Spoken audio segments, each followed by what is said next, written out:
les boules puantes.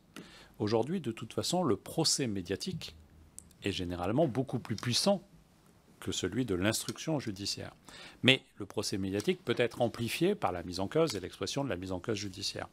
Mais le procès médiatique, de toute façon, il chamboule tout à un moment donné. Et je pense que l'enquête judiciaire peut permettre d'éclairer justement et de sortir du procès médiatique pour démonter un certain nombre de choses. Ça n'est pas toujours le cas. Vous avez cité une affaire et vous y avez travaillé ce matin, je ne me prononcerai pas dessus.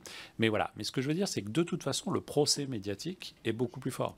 Et une information qui sort dans un hebdo qui paraît le mercredi, même si elle est contestée, même si elle est niée par celui qui est mis en cause, de toute façon, est considérée comme une information réelle et sera répétée 10 fois, 20 fois, 30 fois par tous les médias et on peut connaître certains emballements.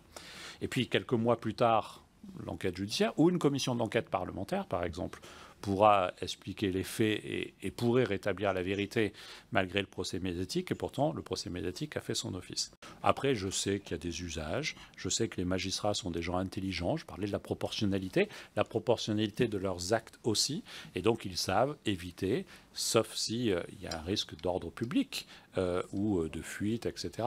Ils savent aussi éviter de se heurter au temps médiatique, parce que c'est aussi une pression pour eux.